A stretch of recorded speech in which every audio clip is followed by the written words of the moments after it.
residential application. Where you're going to maybe see some worry, if you will, is if you're doing, say, a big commercial job, you're on top of a hospital, right? And you got quarter mile of a building that you're on top, and there's a bunch of ductwork on top, and they have to seal that ductwork. What happens is the sun's beating in all day. If you don't use a product that's actually UV rated and meant for outdoor, a sealant that's meant for outdoor, it's going to get eaten up.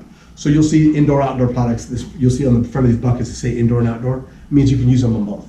So you just pay attention to some of the stuff, the lettering that you'll see on these buckets, just so you know what it is that you need. Don't just grab one and assume that it's going to work outdoors when it's an indoor product, and the next thing you know, your stuff's leaking. The 10-year warranty thing I mentioned earlier, we actually warranty if somebody goes and puts our product, and there are specific sealants you have to use, but if you go apply it on exterior commercial settings, and then you use our 701, which is this unprinted foil on top of it, we warranty it for 10 years that it's not going to leak. So the cool thing about that is that you go and apply that to customers, whatever business, commercial building, and you get to walk away knowing that for the next 10 years that you don't have to worry about, there's leakage. You're probably not going to have to worry about it regardless, because most of these products will do that anyway, but being able to tell somebody that they have a 10-year warranty is better than being able to say, hey, it's going to work, trust me, being able to give them something that says, hey, it's 10 years, don't worry about it. And they're going to go back with a peace of mind knowing that you went and did the job correctly, and it's going to take care of their needs. So I guess more or less what I wanted to point out again is we have several different products. There's several different products that do different things. There's not just one that does it all. So you need an indoor, outdoor product. You need a product that's fibrous or non-fibrous. You want a product that's maybe water-based, solvent-based, depending on what it is that you're applying it on.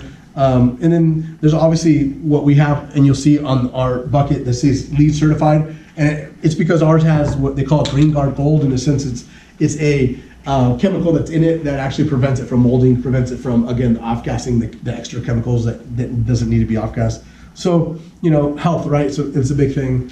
Nowadays, our air quality here sucks so bad, and we're breathing a bunch of terrible air. The last thing you want is to be able to add more of that stuff into the conditioned space, right? If you want to sit in a place for hours, you want to do your best to be able to provide a safe breathing environment. So, it's a kind of like a chain reaction.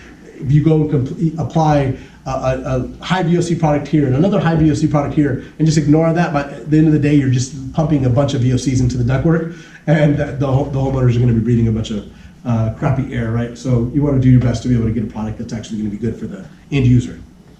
Just real quick. Yep. Go ahead, Roland.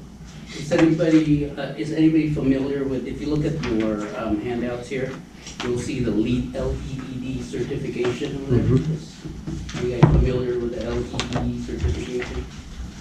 So what that means is leadership in energy and efficiency. So design.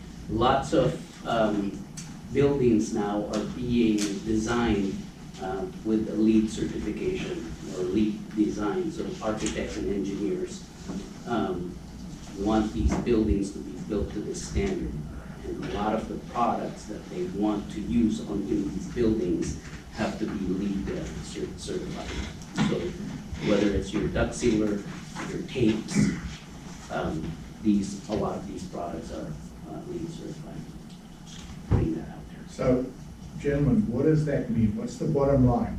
Who cares? What is it? Energy efficiency. That's the bottom line. Energy costs, bucks. So anytime you can make something more energy efficient, it saves you money. So if you build to these standards and use products that meet those standards, ultimately the owner of that building is going to not spend as much money on energy, and they're going to like it. Absolutely. Roland, I appreciate you mentioning that. So you're going to run into situations where you're going to be on a job eventually at some point, and you guys will get to the point where you guys are in a position where you guys have to answer that. Somebody's going to say, hey, you can use your product, but on this building, it's got to be LEED certified. So you're going to have to search that product. You're going to have to either know what products already are LEED certified, or you're going to have to go search those products out. At least you guys will be able to see here what it is that the logos look like, what it is that you need to look for, and be able to meet those standards, right? On the inside of the importance of effectiveness of duct sealing, this one right here, if you open it on the inside page, to piggyback on what you just mentioned, IEQ and energy efficiency, this is really important information. This one, I suggest you guys kind of look over it, read it, but just to kind of graze over a little bit of what it says. But why is IEQ important? It says, according to the U.S. Environmental Protective Agency, Americans spend an average of 90% of their time indoors, right? So obviously, and even more now, right, with the pandemic and a lot of people working from home. So obviously, inside air is important, right? Approximately 34.1 million Americans have been diagnosed with asthma. I mean, my son has asthma. I mean, I'm sure you guys all know at least one person. If not, you guys probably, somebody in here has asthma, right? Again, I was talking about air quality. Air quality sucks, right? So adding to that is obviously a no-no. You don't want to do that. We don't want to contribute to the pollution of the air, right? Indoor pollutants levels can be typically 2 to 5 times higher, sometimes even 100 times higher than outside pollutant levels. Meaning, hey, it's nasty air outside. Let's go inside to get away from it. Well, what happens when you get inside and some of that outside air is in here, as well as the pollutants of those VSUs that you introduced into this room. So again, you're actually not in a safe space. You're actually in a worse condition when you're inside than you are outside, because of the fact that you have the air from outside as well in here, and then you have the pollutants off-gassing, again, paints, carpets, everything is completely off-gassing. No, it doesn't stop off-gassing, right? You get used to those smells. They eventually off-gas enough to where they're not noticeable, but they're still there, right? So that stuff is important. IAQ is important. On the bottom, it explains a little bit about LEED and the LEED credits.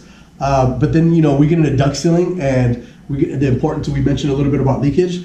Nearly 30% loss in a building's energy is due to leaky ducts, right? So again, you gotta use a squeegee. You gotta be able to make sure that you apply liquid sealants where they need to apply. You gotta make sure that you seal the stuff correctly, because if you don't, again, leaky ducts is gonna be able to turn around, and it's gonna make that homeowner think, hey, did I really make the right choice of hiring this guy to install the system, because it's not really working as effective as I thought. Just do it right the first time, right? Reduce life cycle and capacity of the HVAC system. Again, piggyback on what I just said, right? And then heating and cooling inconsistencies throughout the building. Why? Because say you four were on a job, right? And you two were the ones that you guys listened to what I said. You guys sealed it correctly. You didn't. You guys said, hey, you know what? It's Friday. I'm out of here. I'm trying to get done with this job real quick. Limited time. So then these back rooms are sealed correctly. It's blowing air great, and then these front rooms aren't, right? And then the homeowner's going, what's the deal? Why is it on this side? Air's a lot softer than it is on that side. It's because there's leakages on that side, right? Whereas when the air gets there before it meets to this point, that air's tight over there. So look over that. Again, I'm not going to read it all to you guys. I know you guys could obviously read, so I want to make sure that you guys take the time to check that out, and pay attention to, the importance of, again, indoor quality as well as sealing ducts, Any questions on that? Yeah, go ahead. I'd like to kind of make a comment about Yeah. everything you're doing according to energy, but you did use UL numbers. Now, in most companies, you say, well, they've got to be the same. Everybody's got to be bidding the same. Commercial buildings, residential, they always want at least 3 bidders on a project. And so the purchasing agent doing that has to put on their specifications things that everybody kind of has to do. And with the UL requirements, they're doing their homework. They're saying this particular installation has a UL requirement, even down to the taping situations. Okay, that has to be on there, so everybody is bidding the same thing. And in your sealants too. And they're all gonna say, and use the standard Title 24. Yep. Every building you put in new now has to have a Title 24 requirements. Yep. And the building inspectors for the county and the city are the enforcing agency, and they're gonna make sure everything is Title 24, including now pressure checking the duct system, so that it'll hold pressure. If it doesn't have the proper sealant on it, what's gonna happen? It's not gonna hold pressure, not gonna pass Title 24. The other requirement is, and it's getting bigger and bigger with the construction and the architects, is LEED. You had a bunch of products that said LEED certified. Yep. And the guy that's a purchasing agent for a building, if he doesn't have certified LEED products that all the contractors are supplying, the gentleman can't get his total LEED requirement high enough for the color that they get. There's a silver and gold, Yep, more LEED LEED products. LEED has to do not with just the product, but how it's disposed of. The energy to take out the containers and cartons that they come in. It's kind of crazy, but LEED's being a big thing in architecture and bidding and that kind of stuff. So you're right, quoting all these ULs, LEEDs, and Title 24. It can be a big deal. Yeah, a lot of times we get in the industry kind of going, okay, how does the job get done? There's A, B, C, and D. We do these things before the job's done. But again, like I said at the beginning, we gotta know it is why it is that we're doing these things. That way, at some point, whenever we're asked something, that, whether it be a lead question, a UL question, or a Title 24 question, we know why it is that we've been using these. Or when somebody, an inspector, that sometimes inspectors make mistakes and they say, hey, that's not gonna work here, you gotta take that off, or, you know, you didn't meet requirements. No, that's actually UL, VFX rated tape, and, you know, or liquid sealing, or rolled sealing, or whatever the case is, and here's the spec sheet and the MSDS showing that it is. And then you know why, because you learned all this stuff and you studied these things, right? If you know, and then you know, if you don't know, then you're gonna immediately go, okay, sir, sorry, it is what it is, what do you want me to put up there? And then now you just wasted a bunch of money taking out something that could have stayed because you didn't have the knowledge, and it's why it is that you apply it, right? So again, knowledge is power, you wanna make sure you know that stuff. It's the last, as far as liquid sealants, the last thing I'll mention, and as far as time, how are you doing on time, Brittany? Cutting close, cutting close? Yeah, All right. yeah, 8 minutes. All right, so liquid sealants. The last but not least, this is gonna be more on the commercial stuff. You're gonna see it spray, seal versus bucket and brush. You guys have that in there? Bucket and brush is this, right? Bucket and brush is a bucket. You got a brush, that's how you apply that. You open it up, use your brush, you apply it, you paint it on there in a sense, right? You wanna make sure that it's a certain mil thickness.